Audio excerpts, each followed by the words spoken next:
This is Difference Makers, and I'm your host, Adam Van Brimmer. On this episode, our guest is Marine Corps Sergeant Anthony Kingdom, the coordinator of the Savannah Area Toys for Tots drive, which once again is looking to collect 20,000 toys for local children. Difference Makers is presented by the Savannah Economic Development Authority.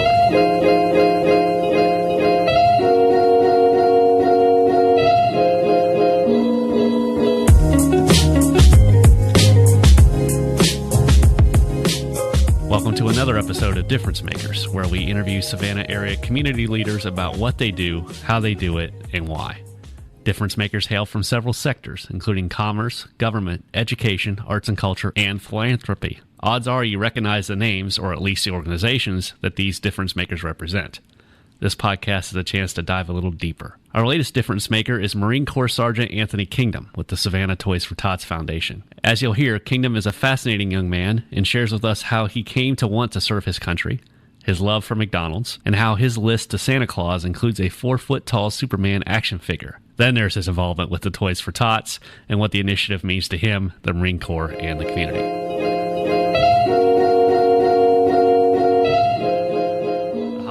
Fast approaching here, and as we have done in our short history, whenever we get to the holiday time of the year, we try to bring in a difference maker that can talk about something that's holiday related. Of course, last year we had Major Paul Egan of the Salvation Army joining us, and today we're very pleased to have Sergeant Anthony Kingdom, who is the coordinator for the local Toys for Tots drive here in Southeast Georgia and across the river in South Carolina. First of all, Sergeant Kingdom, thanks very much for coming in. It's a real pleasure to have you here. Thank you for having us. Thank you so much. So Sergeant Kingdom is with the Landing Support Company, and if I butcher this, please fill me in. The Landing Support Company for the Combat Logistics Regiment number 45, right? Exactly. Right. Perfect. Stationed out at Hunter Army Airfield. Yes. And his detachment, am I still right on the right path here? Mm-hmm. Is instructor duty. And that's our billet. That's a billet. Yes. Yes. But basically what you guys are charged with, aside from Toys for Tots, and we'll get to that, is to train and work with the reserve units. Yes. Yes. We do our, what we're titled. We inspect and instruct the reserves that come in for their monthly drills, just to make sure that they have a cornerstone and someone that's actually there at all times to help them do their job when they come in. Okay. Pretty much to oversee. Make sure they're ready if called. Yes, definitely. Definitely. All right. So let's kind of start with you, as we usually start with a bio on this, and I think everybody is seeing more and more of you. I mentioned the other day I saw you on television, and they're going to get to kind of see you and know who you are. So tell us a little bit more about who you are. So from what I understand, you were born in Texas, but you were raised pretty much a Georgian because you come from a military family. Yes. Started off in El Paso, Texas, and spent a good little bit of time there. Moved on to Germany for a little while, and then after that went to good old Augusta, Georgia. Dad was in the Army doing what? Yes. Dad was in the Army. He was, I believe he was actually comm. So he worked with all the radios and things like that. Okay. And he jumped around a bit, but not really too much. Like I said, I only remember moving about 3 times. Yeah. Wow. So they must have been really good, really valuable. We're only in 3 locations. We moved twice. Right. Right. But yeah, it was fun. I didn't mind the moves. It never really bothered me much. So yeah, it was military family. 22 years in the Army. Yeah, so it was fun. Growing up around Fort Gordon in Augusta, what was it like growing up in Augusta in that environment? It was fun when we got to Augusta and we knew we were going to be there for a while. We can actually settle down and get some friends, and we knew that we would be there for a while, so we wouldn't have to, make friends and then move or anything like that. And then the area in Augusta we were in was a good area. At first, it felt like it wasn't much to do in Augusta, but as you settle in and get to know the area, it was pretty fun. Right. It was pretty good, and then they started building new things and new attractions, so it just got better. What were some of your interests? Athlete, worker? Yes. I was a big athlete. My uncle is actually Roger Kingdom, who was a 2-time Olympic gold champion. I was going to say, that sounds like a familiar name. Yes. Yeah. So track athlete, right? Of course, I wanted to follow. Everyone in our family pretty much tried to follow that.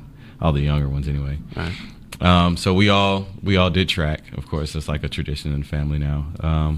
So we all do track, and I was big in football as well. Okay. Tried out for basketball, didn't really make it. So football and basketball were the biggest ones. Did golf for a little while, but track and football were the two main sports that I really enjoyed doing. Track, when you come from that kind of lineage, there's a lot of pressure, a lot of expectations. That was one thing we never had. We never had pressure on us to actually perform in the same boat as our uncle. It was more so just, go out and have fun and do your best, pretty much. But of course, we all did. We wanted to make him proud. So we would go out there and do as much as we can. Try to win a few trophies for him. Like I said, try to make him proud a bit. Were the genetics strong? Were you yes. nearing his times? Yeah, we. I'll say all of us, a lot of us were, but we all had, unfortunately, we all had things that held us back, mainly injuries. And my cousins had some knee problems. I actually, I messed up my ankle pretty bad, actually, in one game, in a football game. Yeah. So that hindered me a bit, but it shouldn't have. I always look back at it and I say it shouldn't have hindered me as bad as I let it. I will say that's one thing that I wish I could have had a mindset now of how I've been in the Marine Corps. Right. If you get knocked down, get right back up and go above and beyond to get back to where you were at, and then beyond, further where you were. Right. So if I had this mindset, I probably would have been in a lot better shape after that. So that probably meant there were no track scholarship offers waiting, and I understand you also were a little bit tired of school by the time you're done with high school. Is that right? Yeah, none. There were a couple looks back in my younger years, just because of the not the actual running part, but for long jump. Right. I looked pretty good in the long jump my sophomore year, but after the injury, and I let it after. Letting it get to me the way it did. It wasn't any more looks or offers after that. So, and then by the time I was done with school and graduation, I was about ready to take a break. So you're gonna take a little bit of time off of coming out of high school to find yourself or what have you. But you kind of had an idea of ultimately what profession career-wise you wanted to go was mechanics, right? Yes. By the time I got out of high school, like I said, I wanted to be growing up, I wanted to be a police officer, a firefighter, a doctor. Doctor stuck for a while, but in the long run, towards the end of graduation, it was I started taking automotive classes, and it really made me pretty much choose the path I actually wanted to go, which was being a mechanic. I like to work with my hands and things, and learning how a vehicle works. I just love fixing, fixing vehicles. If I can always fix a vehicle, it's fun. I don't know what it is, but it's just fun. When you actually get down and dirty, and then something that was broken and not working, you go in there and you actually fix it. You fix it yourself. You get your hands dirty, and once you turn that car on and everything runs smooth and it purrs well, and it's you did that, right? Like that's something you did, and that's what I love about it. When it comes back on and it works, and I fixed it, and I'm like, yeah, I fixed it. I know it's wrong. I figured it out. I did this, I did that, I did such and such, and made it work. Right. So now it's working. And then also, you did the job, so you know how the job was done. If it was a good job, if it was a bad job, you don't have to worry. about how the job was done. Of course, you save money, save a little bit of change, keep a little bit of change in your pocket. From there, it was, once I realized that, that's the pretty much basically the way I wanted to go. But again, those core classes, I just to go to technical school, to take those core classes. Yeah, it's not just it's not what it wasn't what I thought. I thought I was just gonna go in there and just start taking apart engines, but like, nah, buddy, you gotta do your core classes. Right. Still gotta do your math, science, and social studies, and good old English. Good old English. So that's in the back of your mind, and at the same time, you're developing a work ethic through something that you and I have in common, and that's the fact that we both worked at McDonald's. Yes. A good place to work, good place to learn. I love McDonald's. I do. Like, I would. Thank God you burn a lot of calories. I can guarantee that. Yes, I have to. I love it so much, but I do have to. I gotta make sure I'm staying active. Right. I can't just eat McDonald's and sit on the couch. Right. I would definitely be way out of shape. But I loved it. Working at McDonald's was it was fun, especially working around the people that I worked with on my shift. A couple other, I didn't like it at first. I'm not gonna lie. I hated it. But once I changed shifts towards the evening shift, we had a crew and a group that came in all around the same time. It just became fun. Right. You know, being around the people, we always laughing, no matter how busy it got or, you know, how slammed we might have been. We always found a way to make it fun. Especially when my brother started working there. It was fun. And it requires a lot of coordination, a lot of hard work, a lot of patience for each other. A lot of patience for each other and the customers. But it's fun. And of course you could, I don't know if they still do it now, but you used to be able to pretty much eat whatever you wanted. Create your own. Yeah. Eat whatever you wanted on your break. Go ahead and make whatever your heart desires and then eat it. It was fun. I used to I had some pretty interesting creations for my lunch breaks. You get really creative back there on that table making the food. Say, what's the like a quadruple burger with Big Mac sauce on, not a Big Mac? Oh man, I didn't do it, but I know some people who made they take the big Angus meat, and they'll just get like 3 of them and just put like multiple pieces of cheese in between and a whole layer of tomatoes and lettuce and onions and pickles, and it's just a can't get it in their mouth. Massive burger.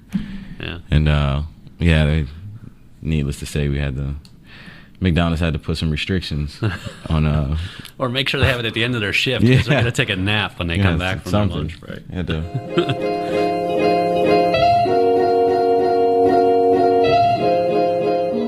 The Difference Makers podcast is a great way to learn about Savannah and those who make the city tick. But there's a catch, of course, the 2-week wait between episodes. Keep up with all that's going on in our town on a more regular basis by signing up for our free newsletters. We deliver an opinion page newsletter daily, and our news team does likewise. And for the foodies and Georgia Southern fans among the audience, weekly newsletters on those topics are available as well. Visit savannahnow.com/newsletters now to get those newsletters delivered straight to your email inbox. Again, that's savannahnow.com/newsletters.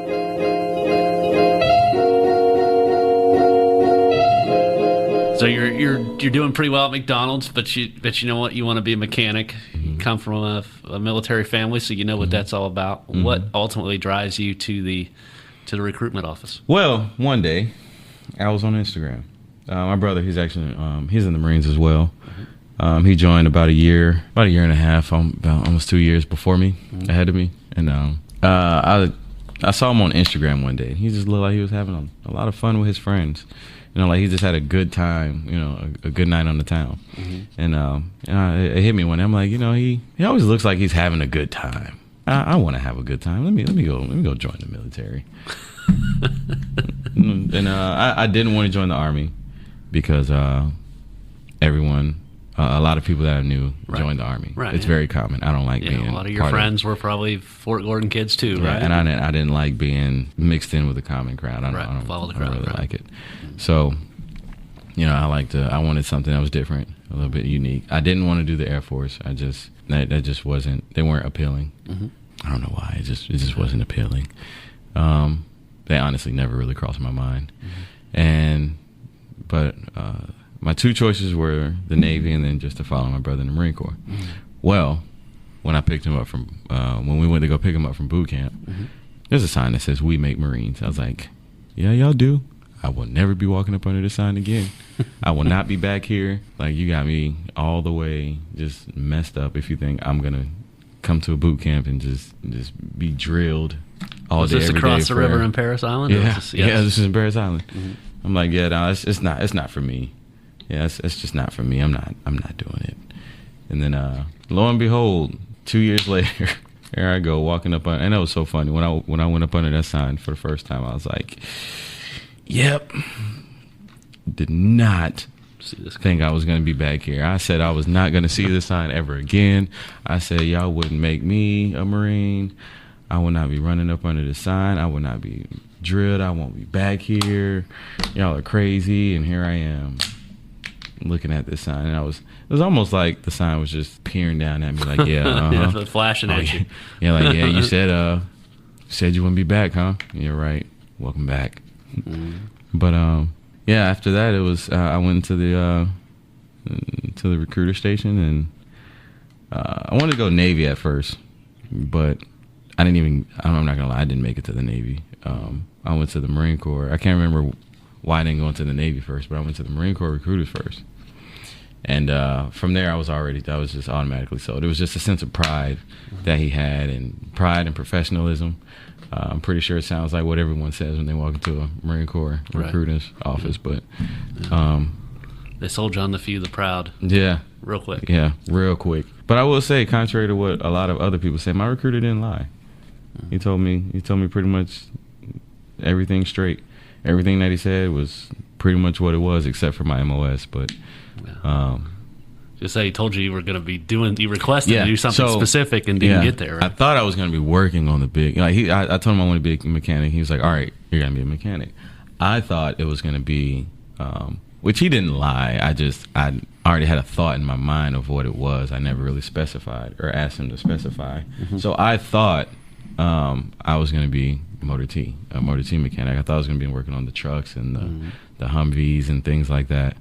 But I ended up being a heavy equipment mechanic, working on the tractors and things like that. And I was so mad at first. I was like, this is not what I wanted. I didn't want to work on tractors. I wanted to work on trucks because they were more like actual vehicles. And I thought, if I can work on these trucks, I can work on any other vehicle. But once I actually started going through and getting all the training and learning what it is to be a heavy equipment mechanic, one of the things I really did love, and that does set you up for when you transition back into the civilian world, is hydraulics. Right. Learning hydraulics and the electrical systems, learning how to read a schematic and things like that. And it's fun. It's actually really fun. And it's interesting. It's so much that goes on in a tractor.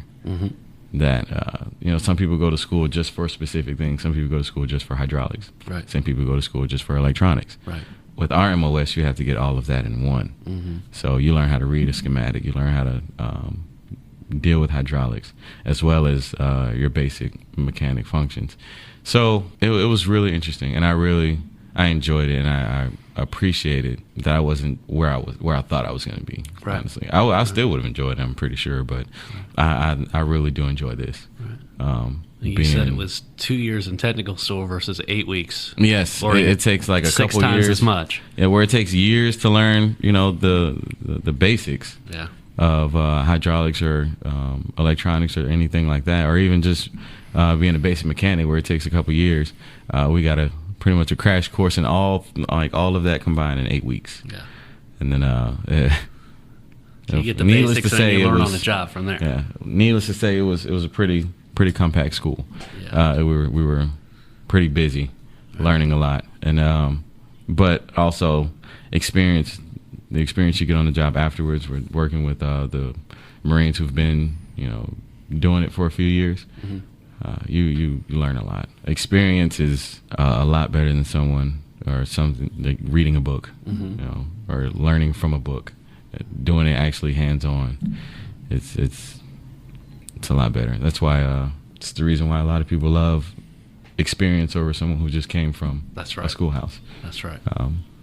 But the experience you receive from doing it on an everyday basis is great, actually.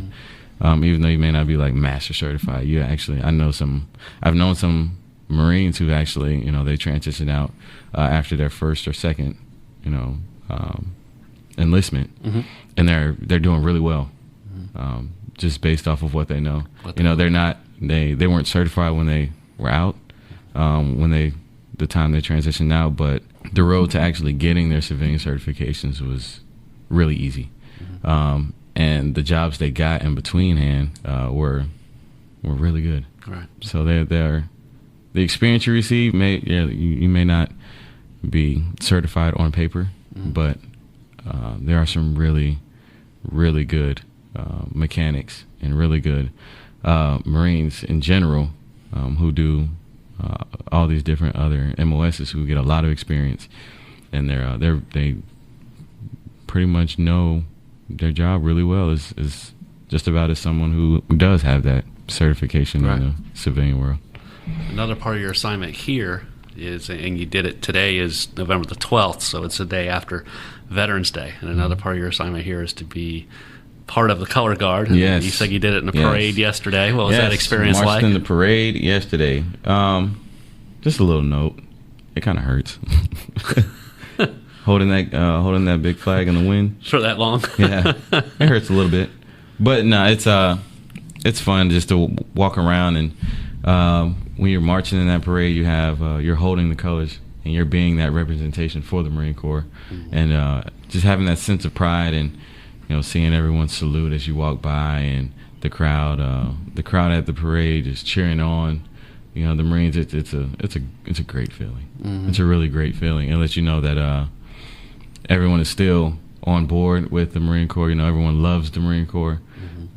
There's a saying that America doesn't need a Marine Corps, but they want a Marine Corps. Right. And to see that America still wants a Marine Corps to this day, it's a great feeling. Right. And then having that responsibility of holding, or pretty much representing the Marine Corps, in something, something so high visibility like that it's rewarding. It's makes you have a sense of pride in what you do, and it makes you proud that you're able to be that representation. And your excellence in that duty may open up another opportunity soon. Do you want to talk about that? Yes, I have the opportunity to actually be screened to be the 39th Color Sergeant of the Marine Corps. It's a very big responsibility. We don't take it lightly, and I'm honored actually to even be considered for the position. What all does that entail? So all that entails, just like what we did for the parade, for the Veterans Day parade yesterday. It's just like that, but on a bigger, more detailed scale. It's you hold the colors, and you represent the Marine Corps as a whole. You're the senior NCO in the Marine Corps that holds the colors. You hold not only the Marine Corps colors, but of course the national ensign, the American flag, and the presidential flag for White House ceremonies as well. So all the White House ceremonies, yes. All of the White House ceremonies, yes. As well as you're the one in joint color guards with other branches when we do any big ceremonies that require all of the services to be represented. Right. You are the one representing, and it's a big responsibility. Yeah. And make sure you're on your P's and Q's at all times. Right. It's also a great honor, right, to be able to do that. And again, I do. I thank all those at Marine Barracks, Washington, for even giving me the opportunity to do that. Even seeing me as someone who's could even be fit to do that. I do. I am thankful for that. Yeah, it'd be a big deal for Savannah to see you there. We certainly wish you well in that endeavor.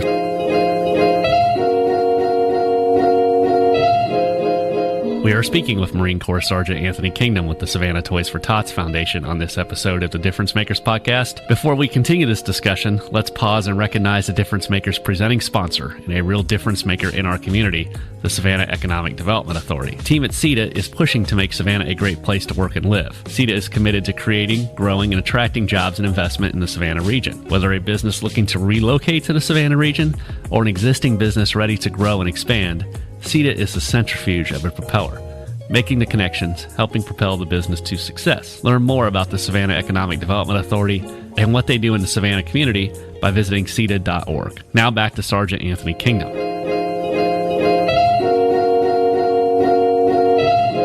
Let's turn now to Toys for Tots. Yes. And this is your third year involved in the program, but first year coordinating. Kind of talk a little bit about what is involved in leading a Toys for Tots effort. You get a bigger sense of respect for someone when you actually are in their shoes. Mm-hmm. I have a much bigger respect for my predecessors who were previous coordinators, because it's a lot. Mm-hmm. It is a lot that goes into it. You have a lot of moving pieces that you got to make sure don't fall by the wayside. Yeah. Tell us about that process. How does it? We only see it. We see the boxes, and we know the kids get it at the end. Mm-hmm. What else is involved? So, local businesses and organizations, they'll come to us and they'll ask to be, a part of it. And you can either host an event or not only host an event, but you can be a drop site for others to donate to. So, if you're a drop site for the toys, we'll hand you boxes, a certain amount of boxes that you need, and once they get filled, or once the time comes around for us to do our collections to receive all the toys back, we'll come around. Someone in the Toys for Tots insignia will come around and we'll gather all the toys from all the businesses. And then we'll bring them back to our warehouse, make sure they get counted and sorted, and make sure there's no any broken toys or anything like that. So we actually we do all of the counting and sorting by hand. We do use a lot of volunteers, which we do. We are thankful for them as well. But it's we'll take the toys one by one, count them, sort them, inspect them, make sure they're good, and once they're all counted and accounted for and organized, we'll have our local nonprofit organizations and churches come in. They have ones that have been registered through them. Families and children that have been registered through them will give them the toys, and they will distribute them in the way that they best see fit. So the United Way, Salvation Army. Yes, the United Way, Salvation Army, the YMCA. Right. We have a few local churches as well that have registries, and they'll come and pick up the toys. They'll do all the distributions. We can't make it to every single distribution, but we try to find one or two. And like I said, the year prior, they did one, and it was really nice. They had a big display of toys in the middle as well as around the walls of the building. They came in. It was like going Christmas shopping. Right. They'll come in and get there's a certain amount of toys, and then they'll get their stocking stuffers and teddy bears and their books, and then go check out. You were saying a lot of times you have to send them back to get more stuff because people are so so the checkout process is not only to make sure people aren't being greedy and taken away from other children, right? Because they only pick up a certain amount of toys, so you can we can't just give out a whole bunch of toys. To one child, it takes away from another child. Right. So, not only are we inspecting for that, we are, again, making sure that, you're not being too humble. Right. There's some that are really not used to receiving many things, so they'll go in and they'll just, they'll be sheepish and go grab maybe one really small item and try to check out that way, and we're like, no, you got to go back and get more. We go pick up a stocking stuffer and a book and stuffed animals and go get like another toy or two.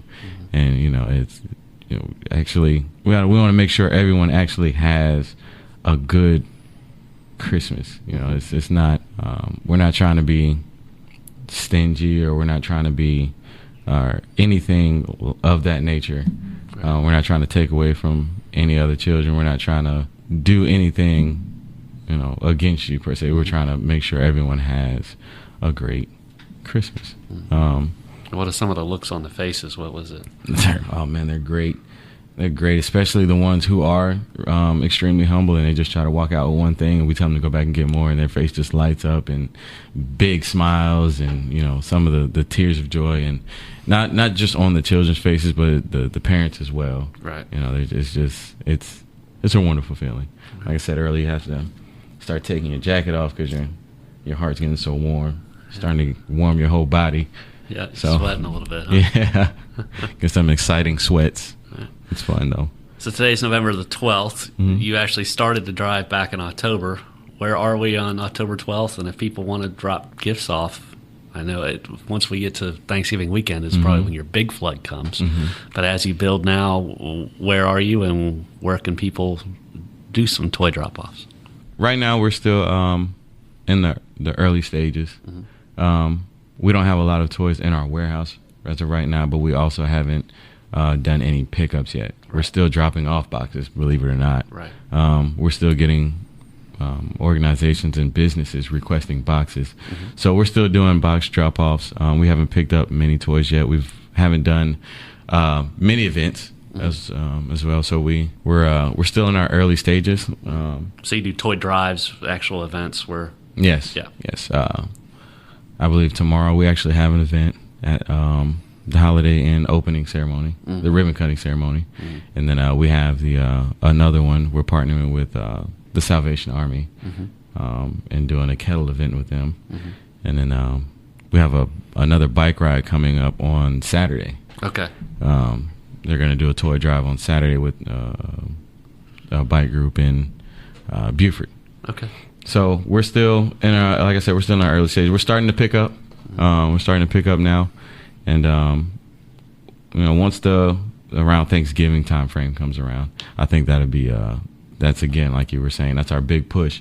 And that's when we'll start to receive a lot of our donations. And then that's when we'll have to start our pickups because we're going to get calls like, hey, our boxes are starting to overflow. Boxes are full. Yeah. I'm empty you them out. Another one? Yeah. Like, yeah, we'll pick up some more and drop some more off. Yeah, we'll clean one out and drop you an extra one. And that's something that is great and amazing. We love doing that. When we have to go pick up a box and drop off another empty box, that is great. When we have to pick up early from you and drop off again, that's a great feeling because that means it's coming right along. And, what's the trend in terms of total gifts in recent years?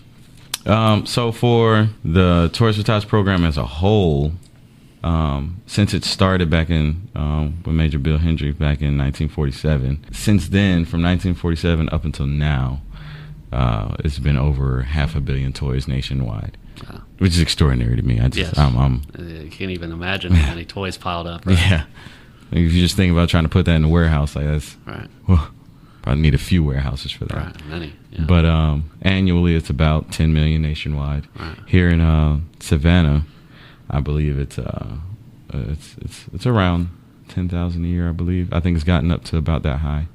And you said that's kind of for the person that's in your spot, which rotates every year. That's a little bit of a challenge. You've got to meet that, or yes.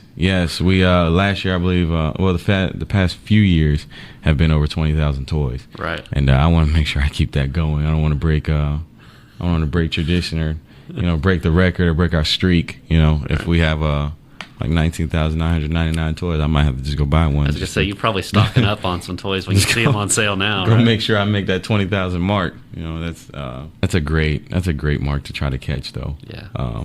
It makes every other coordinator after work that much harder. That's right. To make sure we're maintaining that standard. That's our standard that we have set, whether it was on purpose or accidental. That's our standard that has been set, and we want to make sure that we are meeting and going above and beyond that standard, so we can continue to help as many children as we can.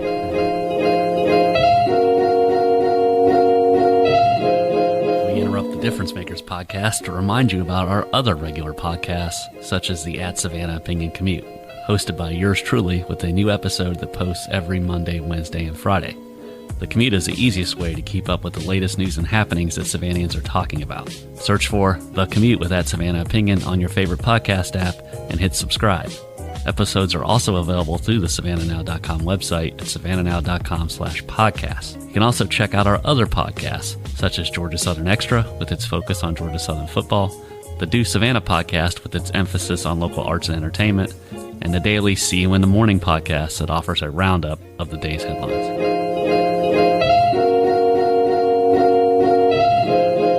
You mentioned earlier the founding of Toys for Tots. Yes. Can you kind of expand a little bit more on how and when it started? Back in 1947, Major Bill Hendricks, with the help of a reserve unit, a Marine Corps reserve unit, raised about 5,000 toys, for kids in his area, and the Commandant of the Marine Corps liked it so much that very next year in 1948, he made it mandatory across the board for all Marine Reserve units to have a Toys for Tots organization. Right, yeah. And from then, it's just been growing.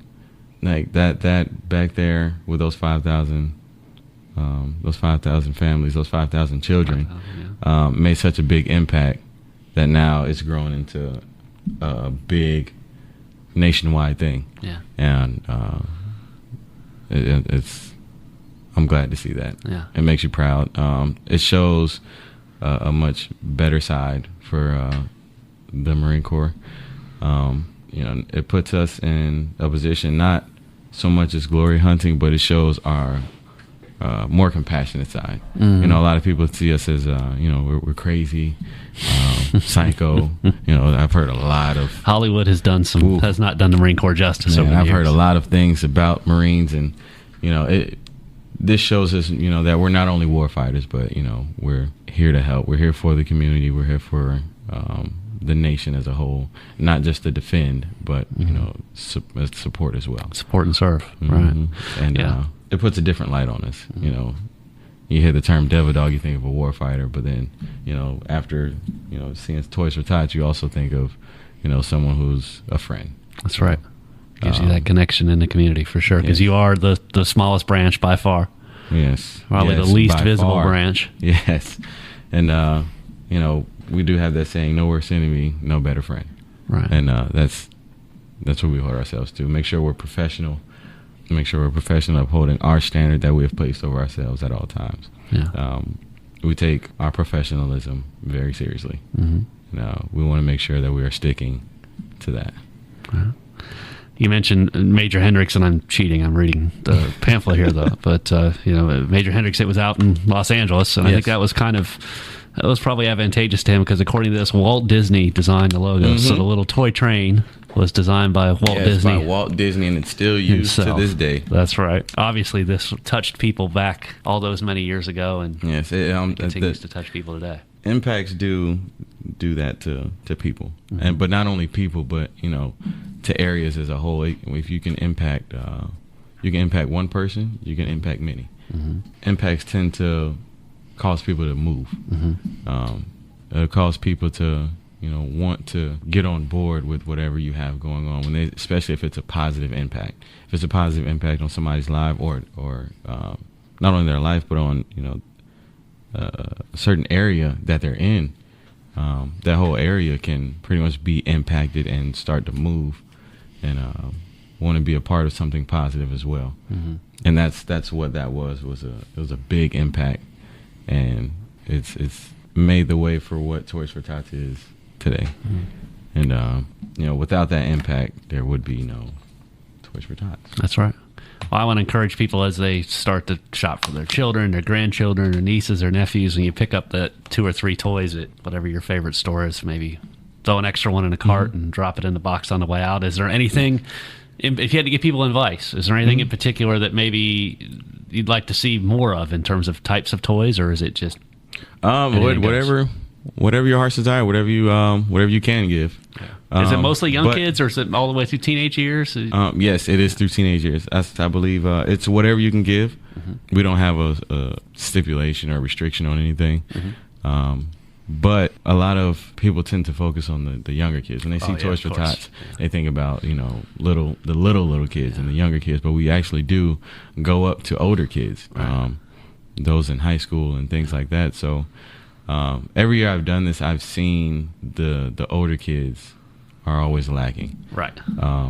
You see a lot of dolls, a lot of action figures. A lot of action figures, a lot of dolls, a lot of Hot Wheels. Right. And, you know, things of that nature. But this year we're trying to do a bigger push on the older kids as well. Board games, skateboards. Yes. Yeah. Skateboards. We actually got a nice size donation of drones. Okay. Yeah, we got about 50 drones donated, and those go towards the older kids and things like that. We had it's not only that. Sometimes you know, a lot of kids like the jewelry, the fragrances and purses. Okay. For the younger ladies. Yeah. So toys and accessories for Tots. Yes, and they also have headphones, speaker systems. You know, things like that. Right. Those are, you know, some you wouldn't consider those toys, but we do hand those out. Yeah. Some people wouldn't consider those toys, but we do. We count them as toys and we hand them out and make sure that the older kids also have something for Christmas. You know, we're not going to give a 17-year-old a Spider-Man action figure, you know, unless he really wants it. Unless they want it, yes. Unless they want it. The toys that we receive aren't. I do want to, you know, do give a shout out to everyone who does, you know, who donates. Especially recently, because these the donation that we receive, there aren't, you know, they're not like little a toy here, a toy there. Yeah, it's not like or it's not like the little, you know, break of like small toys that aren't really, you know, the cheaper toys. Right. Some of these are actually really nice toys. Right. Like I was saying, we had some drones that were donated earlier this year, but we've also seen a few, and it's not just one; it's like a few of them that come in, and it's like the 3-foot action figures. Right. Or like the 3-foot or the 3 and 4 foot, like actual playable light up action figures with the with like the big houses that they come in. And then we've had a few kitchen sets donated, and those are big. Like, I didn't know what it was last year when we received one. It just came in a big box, right? And when we opened it, we were like, "Whoa, whoa. This is nice." That's right. It was a really big, in detailed kitchen set. It had all the accessories, the plastic foods, and you know, these are some really nice toys, and we were excited. Like when we see that people actually, you know, they're not just going out buying the first thing they see and just throwing it in there. Right. Everyone is actually in there looking for toys and trying to see what kids would like, and you know, actually care enough to take the time and, you know, actually go pick a toy. Right. And have it donated. Right. Very thoughtful about it. Yeah. You know, they actually want the kids to have a great Christmas instead of just, you know, throwing a toy here or a little toy here. Sure. You know, we appreciate that. Sure. And you know, keep it coming. Keep it coming. We love to see, you know, all these good and big and quote unquote fancy toys. Yeah. Because we know as soon as a child sees it, like they'll just be extremely excited. Makes it a holiday for sure. I'm pretty sure some kids might not be expecting these, you know, such good toys that they get. Yeah. And you know, when they do see it, I'm pretty sure their face lights up and they're actually surprised to see, like, you know, whoa, I'm getting a 4-foot Batman. Like, you know, I know as a kid, if I got I love Superman. If I would have got a 4-foot Superman, I'm pretty sure I would still have that to this day. So, you know, not only, and that's the thing, you know, when some of these children receive these toys, you know, it lifts them up, and, you know, back to that impact that we were talking about, it makes an impact. You know, a toy, a simple toy, you know, such as a drone or 4-foot. I can't get over that 4-foot Superman, man. It was a 4-foot Batman, and it was nice. Like it was so cool. Like just like I almost wanted to just like jump in the box with it and just follow it and see the child's face. Yeah. You know, who got it. Yeah. You know, I think about that to this day. Like, I wonder what that kid's face looked like when he got that 4-foot. You know, the smile is probably still on there. It's probably I'm pretty sure he's probably sleeping with it. Right. Probably playing with it. It's probably one of his close friends it would be for me. Yeah. I would take that thing everywhere. But back to that, it could impact a child. Turn their whole life around. They could be, sad down and in the dumps. Make them feel special. That toy, that you actually put care into buying and donating, could lift them up and just turn them all the way around. Turn that big old frown that was almost permanent upside down. And make it a huge grand smile. And that's what we love. Yeah. Well, thank you for all that you do, not only with Toys for Tots, but what you do to protect this country. We appreciate the service and appreciate what you do with Toys for Tots. And best wishes. And folks, please get out there and find those boxes and put those toys in there. Thanks a lot, Sergeant Kingdom. Thank you guys for supporting us. We can't do it without you.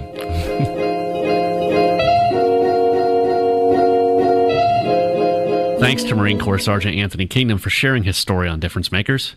For those who want to donate toys to the cause, look for their boxes, well, their bins really, at your favorite retailer, or plug Savannah Toys for Tots in your favorite internet search engine. This is a rewarding way to give back during the holiday season. Thank you also to our presenting sponsor, the Savannah Economic Development Authority. You can tap into the Difference Makers archives anytime on your favorite podcast app to hear interviews with more of Savannah's community leaders, such as breast cancer survivor and the woman behind Margie's Law, Margie Singleton, as well as the Georgia Ports Authority's Griff Lynch and Chatham County District Attorney Meg Heap. Difference Makers is a production of the Savannah Morning News and savannahnow.com. Our next episode will post November the 29th and features longtime local high school basketball coach Tim Jordan. Thank you for listening.